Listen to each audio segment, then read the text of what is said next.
நம் தேவனாகிய இயேசு கிறிஸ்துவினால் உங்களுக்கு கிருபையும் சமாதானமும் சந்தோஷமும் உண்டாவதாக.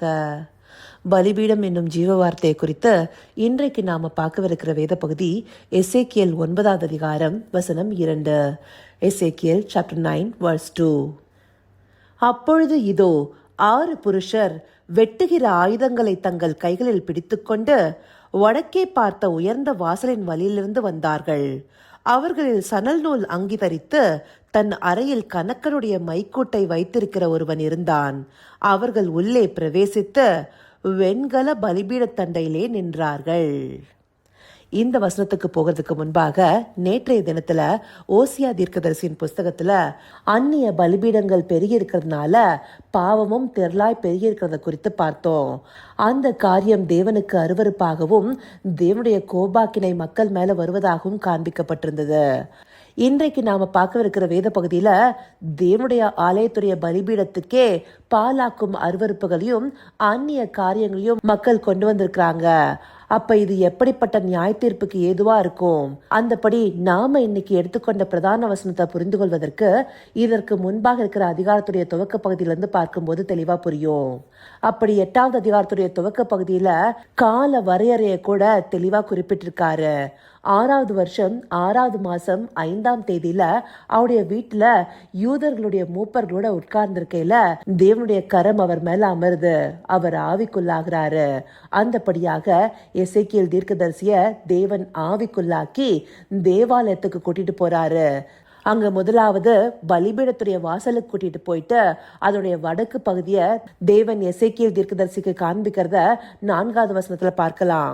அந்தபடி பலிபீடத்துடைய வாசலுடைய வடக்கு பகுதியில எரிச்சல் உண்டாக்குற விக்கிரகம் வைக்கப்பட்டிருக்கிறத தேவன் காண்பிக்கிறாரு.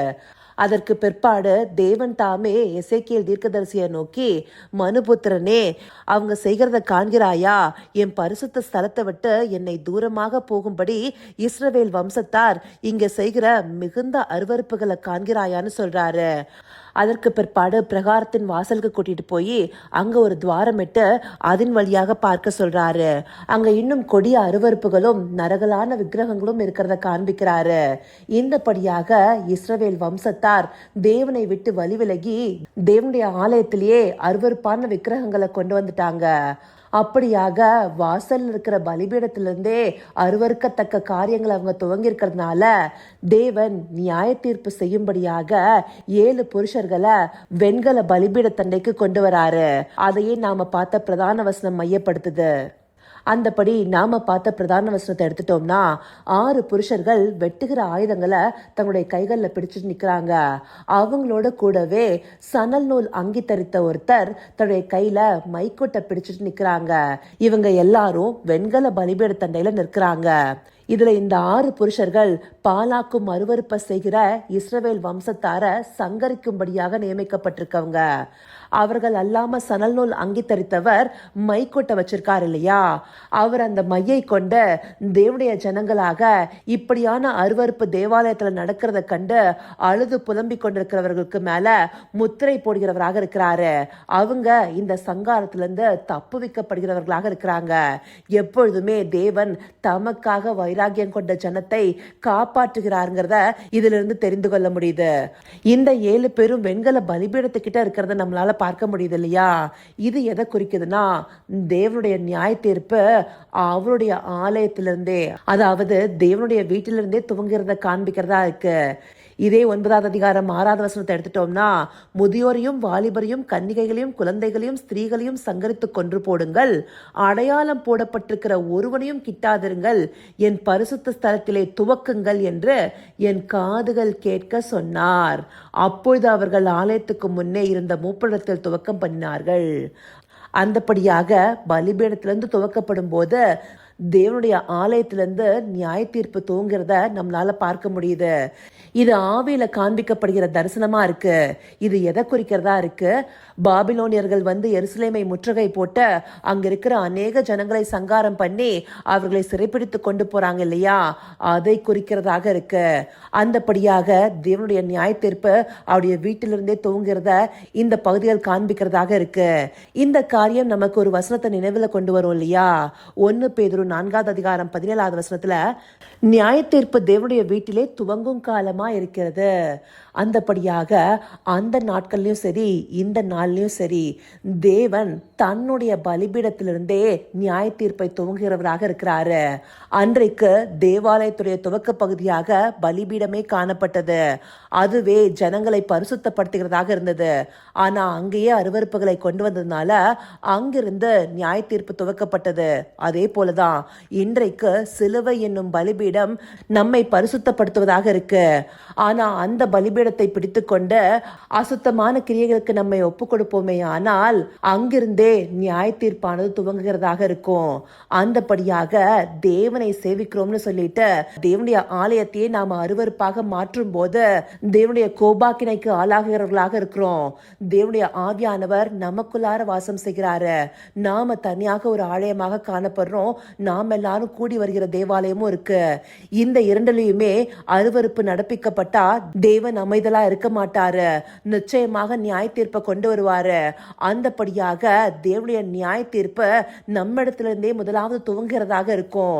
நாம சுவிசேஷத்துக்கு கீழ்ப்படிந்த அவருடைய வார்த்தைகளை பின்பற்றுகிறவர்களாக இருக்கணும். தேவன் நீடிய பொறுமையோடு இருந்த நமக்கு தயவு காண்பித்த நம்மை நெருக்கி ஏவுகிறாரு. அதையே ரோமர் 2வது அதிகாரத்துல வாசிக்கிறோம் இல்லையா? அப்படியாக தேவ தயவானது நம்மை நெருக்கும் போதும் நாம மனம் திரும்பாம மனக்கடினத்தோடு செயல்பட்டோமே ஆனால் தேவனுடைய கோபாக்கினை நாளுக்கென்று கோபத்தை குவித்துக் கொள்கிறவர்களாக இருக்கிறோம்னு சொல்லப்பட்டிருக்கு இல்லையா?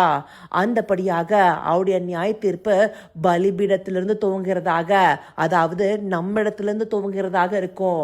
அப்படியாக துவங்கப்படும் போதும் தேவன் தமக்கு கீழ்ப்படிந்திருந்த ஜனங்களை விலக்கி பாதுகாப்பவராக இருப்பாரு.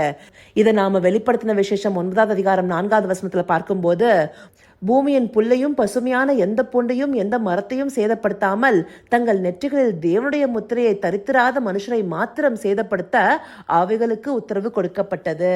இந்த தேவனுடைய முத்திரை யாருக்கு கொடுக்கப்படும்? தேவனுக்கு கீழ்ப்படிந்தவர்களிடத்துல மாத்திரமே. யாரெல்லாம் தேவனை விசுவாசிக்கிறோம்னு சொல்லிட்டு தேவனுடைய பலிபீடத்திலிருந்து அருவருக்கத்தக்க காரியங்களை கொண்டு வராங்களோ அவங்க மேல தேவனுடைய முத்திரை காணப்படாத. இன்றைக்கு பலிபீடமாக நம்முடைய இருதயமே காணப்படுது. இருதயத்திலிருந்தே ஜீவ ஊற்று புறப்படுகிறதுங்கிறதுனால அதை எல்லா காவலோடும் காத்துக்கொள்ள வசனம் நமக்கு தெளிவாக உரைக்குது. ஆனா நம்முடைய இருதயத்துல எந்தப்படியான நினைவுகள் இருக்கு? தேவனை பற்றி கொள்கிற காரியங்கள் இருக்கா? இல்ல பாலாக்கும் அருவருக்கிற காரியங்கள் இருக்கா? இந்த உலகத்துல கேடுண்டாக்கும் இச்சைகள் அநேகமா இருக்கு.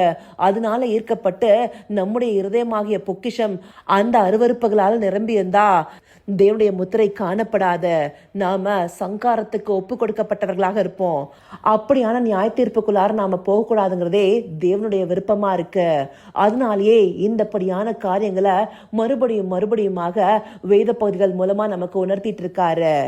இவ்வளவாக தேவன் நமக்கு அதை வெளிப்படுத்தியும் நம்முடைய தேவாலயத்தை நாம கெடுத்து போடலாமா? தனியே நாம ஒரு ஆலயமாக இருக்கும் போதும் சரி, தேவாலயத்திலயும் சரி, நாம தேவனுக்கு பிரியமில்லாத எந்த ஒரு காரியத்தையும் நடப்பிக்க கூடாதுங்கிறதுக்காகவே இந்த பகுதிகள் நமக்கு காண்பிக்கப்பட்டிருக்கு. இதை உணர்வுள்ள இருதயத்தோடு பார்த்து தேவனுடைய பலிபீடமா இருக்கிற நம்முடைய இருதயத்தை பரிசுத்தமாக காத்துக்கொண்ட தேவனுடைய முத்திரையை பெற்றுக்கொண்டவர்களாக இருக்க அவரை நோக்கி பார்ப்போமா? கர்த்தாவே, தேவாதி தேவனே, உமக்கே இந்த வேளையில நன்றி செலுத்துகிறோம் ராஜா. அப்பா, நியாய தீர்ப்பானது தேவனுடைய வீட்டில் துவங்கும் காலமா இருக்குதுங்கிறத இந்த பகுதிகள் மூலமா மறுபடியும் எங்களுக்கு நினைவுபடுத்திருக்கீங்க தகப்பனே. அந்த நாட்கள்ல இஸ்ரவேல் வம்சத்தார் பலிபீடத்திலிருந்தே பாலாக்கும் அருவருப்புகளை உண்டு பண்ணது போல இந்த நாட்கள்ல நாங்களும் எங்களுடைய பலிபீடத்திலிருந்தே அருவருப்பான காரியங்களை நடத்தக்கூடாது தகப்பனே. உமக்கான பயபக்தியோட எங்கள் பரிசுத்தத்தை காத்து கொள்ள ஒவ்வொரு நாளும் உம்மை நோக்கி பார்த்து உமக்கு கீழ்ப்படிந்த பிள்ளைகளாக இருக்கணும் ராஜா. அந்தபடியாக தேவனுடைய முத்திரை தரிக்கப்பட்டவர்களாக, உம்முடைய நியாய தீர்ப்புக்கு விலக்கி பாதுகாத்து கொள்ளப்பட்டவர்களாக நாங்க ஒவ்வொருவரும் காணப்பட தேவரீர் எங்களை நடத்தி அருளுங்க. அப்படியே நீங்க நடத்த போகிற கிருபைக்காய் நன்றி.